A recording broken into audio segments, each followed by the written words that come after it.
podcast Multatuli, dan di episode kali ini akan sangat menarik sekali karena saat ini saya bersama narasumber yang akan menginspirasi sahabat podcast semuanya, terutama untuk para sahabat podcast yang ingin berwirausaha. Nah, kita akan ngobrol-ngobrol bersama Ibu Saro, salah satu wirausahawan dari Kabupaten Lebak yang menjadi perintis atau yang pertama kali mengenalkan batik Lebak keluar daerah, yaitu ke Jakarta Fashion Week di tahun 2016. Kita akan ngobrol langsung ya sama podcast ya bersama Ibu Saro yang saat ini sudah bersama saya. Assalamualaikum Ibu. Waalaikumsalam. Aduh, cantik sekali ini. Terima Apakah kasih. ini efek dari batik Lebaknya atau bagaimana ya? Bisa jadi. Iya betul. Kebetulan ini yang dipakai itu motifnya motif leit. Motif leit ya Bu ya. Betul ya tadi Bu ya, 2016 di Jakarta Fashion Week. Betul. Bagaimana Bu antusiasmenya untuk para penonton melihat batik Lebak pada saat itu Bu? Mungkin untuk pada saat itu batik Lebak kan baru, kita baru meluncurkan itu dan mungkin mereka belum kenal seperti apa sih batik Lebak itu gitu kan. Batik Lebak itu ada di mana gitu. Belum.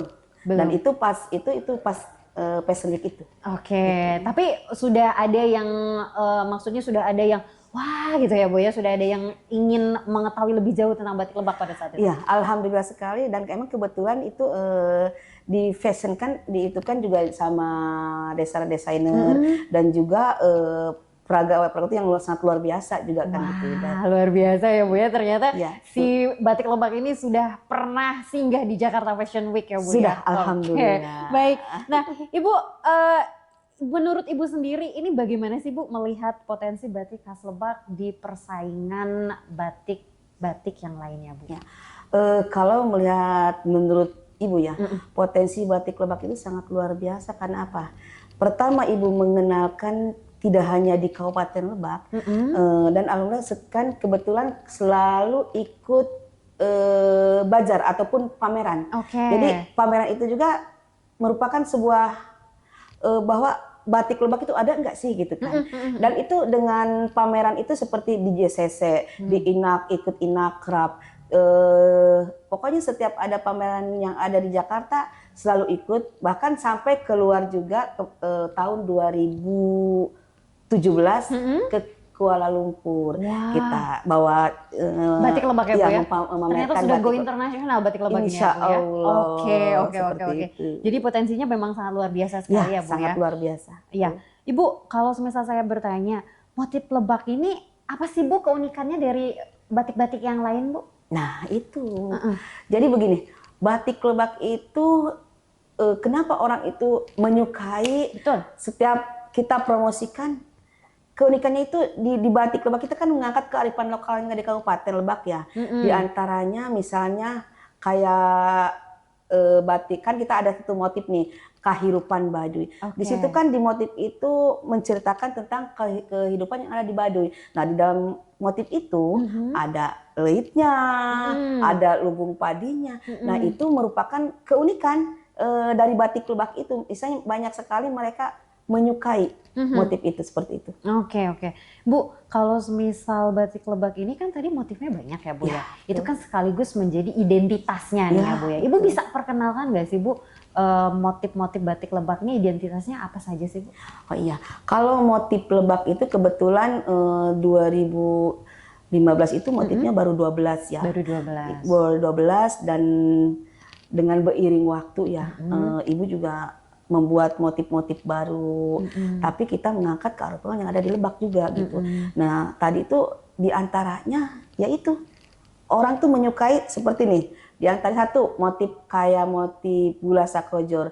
Kata masyarakat, ini gula sakojor itu apa? Ya itu gula sakojor itu kan kalau di Lebak itu kan kita motifnya itu menggunakan bahasa-bahasa Sunda ya. Bahkan sampai ada misalnya kayak pare sapoco. Pare sapoco seperti apa gitu. Padahal itu kan identik dengan ada di Kabupaten Lebak. Itu kearifan lokal. Di antaranya kan seperti di Citorek itu kan ada padi-padi yang diikat-ikat itu kan. Nah kita perkenalkan padi sapoco itu seperti apa ya. seperti itu. Oke, gitu. jadi identitasnya si batik Lebak ini memang dari itu kearifan Ya, lokalnya ya betul, Bu ya, banyak betul. sekali ada Ya, motif leit, ya, ada gula betul. sakojor ya Bu ya. Wah luar biasa sekali ya sahabat podcast ya. Untuk yang penasaran nanti boleh sekali untuk bermain ke Canting Pradana, batik Lebak Canting Pradana. Nah, kita sudah mulai berbicara tentang Canting Pradana. Iya, betul. Berarti kita sudah mulai masuk untuk mengulik ke wirausahanya ya Bu ya. Iya. Oke, Ibu, ini sejauh ini gimana sih Bu perkembangannya permintaan batik khas Lebak ini Bu? Alhamdulillah ya Neng Ayu, batik Lebak itu walaupun istilahnya baru dari 2016 ya, itu luar biasa signifikan dari omsetnya, dari produksinya, bahkan alhamdulillah omset itu per bulan itu hampir 100 juta lebih. Sudah dua digit. Ya, betul. Luar biasa Alhamdulillah. ya, Dan alhamdulillah. itu tidak hanya Lebak yang ini. Udah sampai ke luar, ke nasional gitu kan. Tidak hanya Banten juga gitu. Bahkan isanya ke Jakarta, kemana-mana kita udah mengirim batik, bahwa kita itu di Lebak itu punya batik Lebak. Seperti itu. Jadi kita bisa tahu ya sahabat podcast ya, dengan omset yang tadi sudah di-spill oleh Ibu Om Saro mencapai 3 digit ya Bu ya, ratusan juta. Berarti kita bisa menyimpulkan bahwa peminat dari batik Lebak ini wah luar biasa sekali ya Bu ya. Iya. Baik Bu, selama ini ya Bu ya, dari 2016 perjalanan Ibu sampai sekarang 2025, kendalanya apa sih Bu? Boleh diceritain nggak Bu?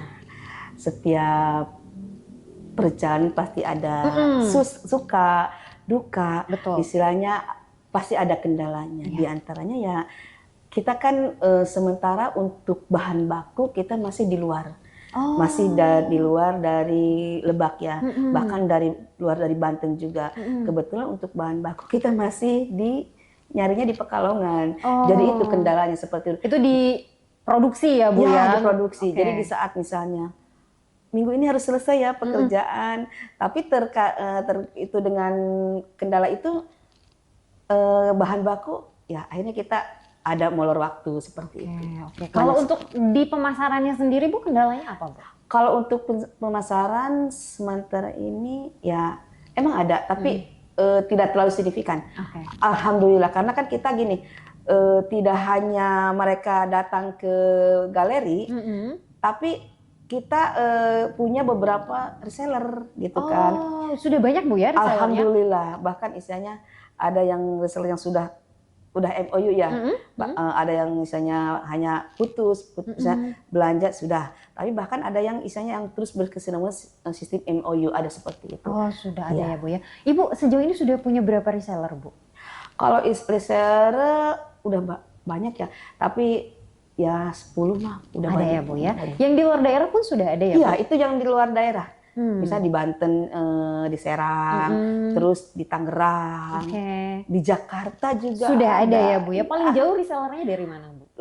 Paling jauh itu kemarin tuh ke Lampung. Di Lampung? Di Lampung sama di IKN itu, Kalimantan. Wah, sudah jauh ya Bu ya ternyata ya. Ibu, kalau semisal untuk desain sendiri nih ya Bu ya, kan tadi sudah di-spill ada beberapa motif. Kedepannya ada nggak sih Bu, Ibu mau punya ide-ide inovasi yang lain lagi untuk motif-motif batik Lebak ini Bu? Sebenarnya tidak hanya kedepannya, dari setelah terhitungnya 12 motif, dari situ Ibu tuh berinovasi terus. Terus ya Bu ya? Alhamdulillah, bahkan istilahnya beberapa motif sudah dilaunchingkan dan sudah dihak patenkan gitu kan. Udah banyak gitu. Jadi dari pertama 12, sekarang itu udah mau hampir 20 motif. Sudah ada 20 motif? Ya, betul. Dan bahkan udah dihakikan. Gitu, ya. Bu, dari mana sih inspirasinya Bu? Boleh ngomong nggak? Boleh dong. Jadi sebenarnya begini, kadang-kadang setiap orang kan punya itu berbeda ya. Kadang-kadang lagi ngelamun gitu, kayaknya ini bagus nih. Kadang-kadang misalnya jalan ke ini, misalnya ke wisata nih, ke tempat wisata yang ada di, misalnya ke arah Gunung Kencana. Ceritanya ke Curug Munding. Terus inspirasi, kok gimana nih kita bikin motif. Akhirnya kemarin tuh, 2017 bikin motif Curug Munding. Itu yang terbaru Bu? Itu bukan, ada bukan, lagi. ada lagi. Sesudah itu bikin motif Lisung Baduy. Lisung Baduy. Ya, ini kan yang dipakai ada ini motif Lisung Baduy sama ini ya Bu ya. kopi Sasiki.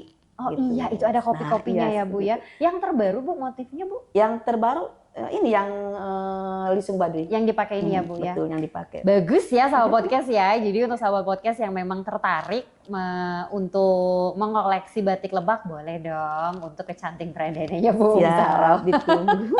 Iya, baik. Ibu, kalau semisal respon konsumen sendiri ya sejauh ini ya Bu ya terhadap batik Lebak yang ada di luar wilayah Kabupaten Lebak terutama seperti apa Bu? Apa itu? Respon. Luar biasa, bener-bener luar biasa gitu kan. Jadi kalau tadi tuh kata Neng Ayu harus bisa sepi gini. Betul. Jadi kadang-kadang untuk pemesanan itu dari satu orang itu sampai ratusan nih. Luar biasa. Gitu ya, Bahkan ada yang sampai 200 potong, yang istilahnya 150 potong.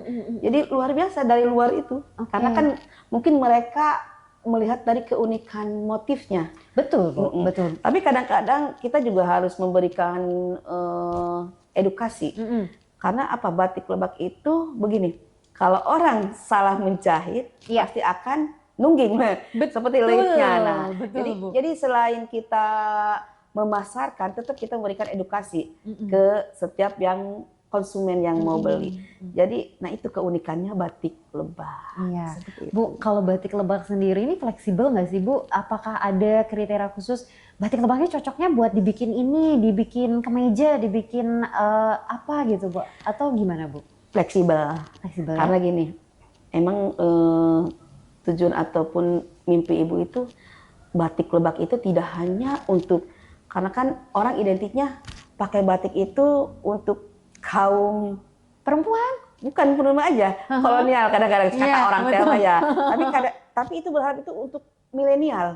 Jadi batik Lebak itu kemarin itu dulu bikin didesain itu buat anak-anak muda. Di antaranya bikin kemeja, tapi kemeja itu ada motif-motifnya yang kaum milenial itu disenangi gitu, menyukai seperti itu. Desainnya lebih kekinian gitu ya Bu ya. Itu betul. Ibu, kalau tadi kan kita bicara motif ya Bu ya. Kalau untuk warna sendiri nih Bu, Ibu memakai warna-warna yang netral saja kah? Atau mulai mengembangkan ke warna-warna yang lebih jreng lagi atau gimana Bu? Kalau untuk masalah warna ya, kemarin juga istilahnya tidak hanya natural. Mereka suka yang ngejreng, lebih cerah ya. Nah betul, jadi kita malah canting pradana itu identiknya batik-batiknya itu yang wah, misalnya yang warnanya yang jreng gitu kan. Akhirnya mereka tidak hanya kaum ini ya, ternyata yang milenial juga malah lebih suka gitu kan, karena kan mereka sukanya kayak misalnya yang warna jreng-jreng gitu, misalnya gradasi itu yang. Jadi tidak hanya pakai warna yang earth tone aja ya Bu ya, tetapi juga warna-warna yang cukup cerah ya Bu ya. Bu, sejauh ini yang paling jauh ya Bu ya, atau yang paling banyak diminati motif apa Bu? Nah kalau untuk motif kebetulan mereka yang sukanya itu satu gula sakojor. Terus yang kedua itu yang motifnya yang ada leitnya. Itu yang paling banyak dipesan ya Bu ya. Betul.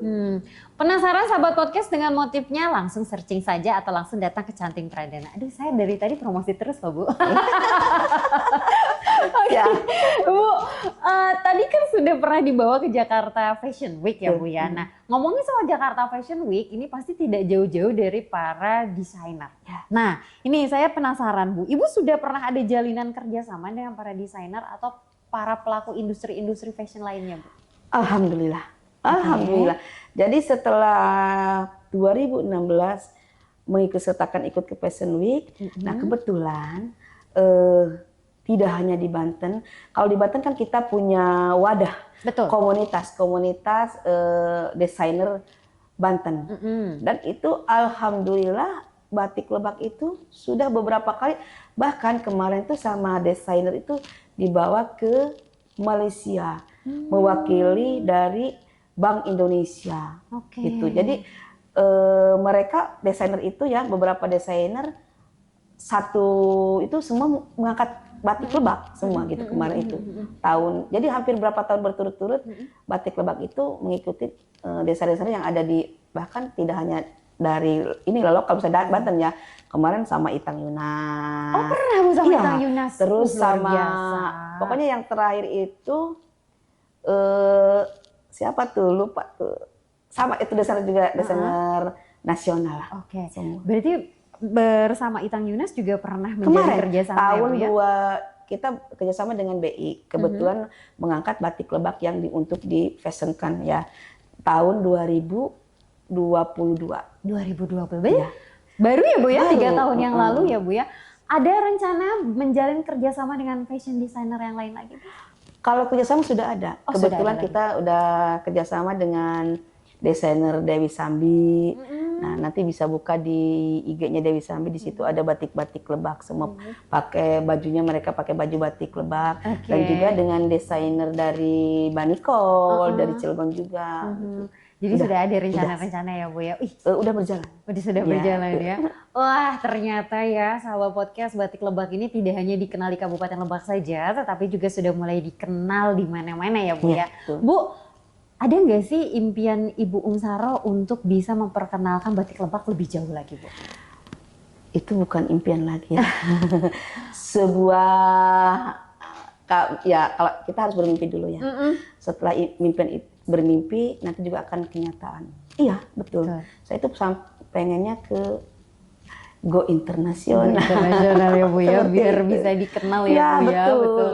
Dan biar bisa semua orang tahu bahwa Batik Lebak ini punya motif yang khas sendiri ya Bu ya. Nah baik, Bu, bicara soal inovasi nih ya Bu ya, yang namanya batik kan identik dengan sebenarnya tradisional nih Bu ya. Nah untuk bisa mengikuti tren masa kini ya Bu ya, inovasi yang seperti apa sih Bu supaya bisa tetap relevan ini Batik Lebak ini Bu? Jadi begini, setiap itu pasti kita harus berinovasi ya. Karena apa? Kita tidak boleh berdiam diri dengan misalnya satu motif ataupun beberapa motif, ataupun diantaranya itu kita berinovasi itu kita di warna. Betul. Tetap di warna dan juga di desain. Karena gini, tadi sudah Ibu katakan tidak hanya bahwa batik itu tidak hanya kau yang memakainya itu istilahnya ibu-ibu ataupun bapak-bapak, tapi kan kita harus berinovasi. Bagaimana sih sampai istilahnya kita harus bisa mengangkat kaum milenial itu menyukai gitu, kadang-kadang mereka identiknya kalau pakai batik itu begini. Tapi kalau kita berinovasi misalnya dengan cara satu, misalnya motifnya harus seperti apa, kita bikinnya rubah supaya istilahnya mereka itu kaum milenial itu bisa menyukai gitu kan. Berarti kan kita harus bagaimana nih caranya gitu kan, seperti itu. Berarti Ibu bermain di warna dan di motif ya Bu ya, supaya dicintai sama kaum milenial ya Bu. Oke. Ibu, untuk peran teknologi sendiri nih Bu ya, untuk dalam memajukan Batik Lebak ini seperti apa sih Bu? Ibu pakai apa aja nih untuk memajukan Batik Lebak ini? E-commerce kan? Ya, alhamdulillah. Oh, ada ya Bu? Alhamdulillah. Jadi kita udah masuk di Shopee, terus di Tokopedia, dan juga di Shopee juga ada beberapa listener pakai. Dan kalau Ibu teh yang penting mah begini, Batik Lebak itu dikenal gitu kan. Gitu. Jadi mereka punya Shopee sendiri juga, Ibu juga punya Shopee sendiri, terus punya Tokopedia sendiri gitu. Jadi seperti itu. Di e-commerce. Jadi di e-commerce sudah ada di ya Bu ya? Di WA, di semua. Setiap hari Bu diupdate motifnya atau gimana Bu betul. di e-commerce? Iya betul. Jadi biar semua orang tahu ya Bu ya untuk ini. Ibu ada nggak sih Bu keinginan untuk bisa membuat pameran sendiri atau fashion show sendiri Batik Lebak ini Bu? Sangat. Apa Bu kendalanya yang masih belum bisa diwujudkan? Kemarin juga kita kalau untuk di Lebak sudah ya Bu, sudah kita lakukan fashion sendiri itu sendiri, dan juga untuk Banten juga sudah pernah. Tapi ya berharap itu sampai ke di Batu pakai sendiri gitu kan. Betul. Kendalanya ya mungkin kita harus ngajak desainer-desainer yang luar biasa kayak gitu kan. Terus mungkin itulah Itu kendalanya. yang agak sulit ya Bu ya. Betul. Nah, jadi untuk para desainer yang mampir ke podcast kita boleh ya ajak Bu Saro untuk bisa kolaborasi. Ya. Ibu boleh berikan pesan kepada para sahabat podcast yang ingin berwirausaha. Apa sih Bu kunci suksesnya berwirausaha Bu? Kunci suksesnya kita jangan pernah mengenal lelah. Karena apa? Sebenarnya tidak perlu pakai modal untuk usaha itu. Enggak gitu. Yang penting kemauan. Kemauan karena apa? Nanti juga akan berjalan sendirinya. Betul, gitu kan. Betul. Sudah terasa sendiri sama ibu, tidak perlu mengeluarkan uang banyak, ternyata hasil seperti ini. Gitu kan. Seperti itu. Kalau boleh tahu ibu berangkat dari modal berapa Bu? Kecil sebenarnya modalnya. Cuman kan pertama ada batik itu kan cuma dicanting pradana ya. Iya, betul. Jadi mau tidak mau kita harus dari nol gitu kan. Bikin tempat, bikin semua itu cuma 70 juta. Iya, tapi sekarang sudah menghasilkan 3 digit ya Bu ya. Nah, ini bisa menginspirasi Satu sahabat-sahabat bulan podcast. sampai 120 juta bisa lebih. Bisa Kan lebih ya, Bu. kalau itu fluktuasi ya, kalau namanya perusahaan. Gitu. Betul. Ini bisa sangat menginspirasi sekali. Jadi untuk yang mau berwirausaha boleh ya. Jangan takut sama modal besar, jangan. Ibu Saro saja berangkat dari modal yang kecil ya Bu ya. Betul. Dan sekarang omsetnya wah luar biasa sekali. Sahabat podcast jangan lupa ya untuk yang mau tahu motif-motif batik lebak boleh bisa intip-intip IG-nya Canting Pradana ya Bu ya. Betul. Di sana banyak ya Bu Banyak, ya. Banyak sekali. Bu, kedepannya nih ya Bu ya, apakah menurut Ibu batik lebak ini akan terus dikenal oleh masyarakat ataukah akan semakin memudar? Selama kita terus menginspirasi, selama kita terus mempromosikan, batik lebak tidak akan begitu aja hilang, insya Allah. Karena sudah terasa sendiri sama ibu, tidak hanya di Banten gitu kan. Ternyata di luar ini mereka udah tahu, oh ternyata batik lebak itu bagus-bagus motifnya, ternyata batik lebak itu motifnya unik-unik. Nah itu sebenarnya keunikannya itu yang mereka sukai seperti itu. Jadi insya Allah tidak akan begitu aja. Malah insya Allah kata ibu juga pengen go internasional. Iya, oke. Ibu boleh di-spill sama sahabat podcast ke depannya ibu punya kisi-kisi bikin motif atau warna seperti apa yang akan ibu keluarkan Bu? Jadi untuk warna kita jangan sampai itu dengan warna ya. Warna yang benar-benar menurut orang itu kurang ini, ternyata itu yang sangat disukai. Di antaranya yang gradasi itu. Itu kan warna yang luar biasa gitu, dan bahkan emang pengrajin juga sangat luar biasa juga gitu. Itu yang disukai, mudah-mudahan. Oke, baik. Nah itu dia sahabat podcast ya. Jadi nanti Bu Saro akan mengeluarkan koleksi-koleksi batik lebak yang warnanya lebih bergradasi dan juga motif-motifnya yang sangat unik. Ibu terima kasih ya, sudah sama-sama, mampir di Neng podcast Ayu. Multatuli. Sukses selalu Canting Pradananya dan mudah-mudahan nanti batik lebaknya bisa go internasional. Itu yang ya? diharapkan. Amin ya Rabbal. Baik, sama podcast inspirasi hari ini yang bisa kita ambil bahwa jangan pernah takut untuk melangkah maju ke depan dengan modal berapapun kita bisa menjadi wirausahawan. Terima kasih untuk Kementerian Kebudayaan dan juga untuk Dinas Kebudayaan dan Pariwisata Kabupaten Lebak dan DAK Museum Multatuli tahun 2025. Sampai jumpa di lain kesempatan dengan narasumber-narasumber yang inspiratif lainnya. Ibu, makasih ya udah kesini. Ya sama-sama Neng Ayu. Cantik sekali loh.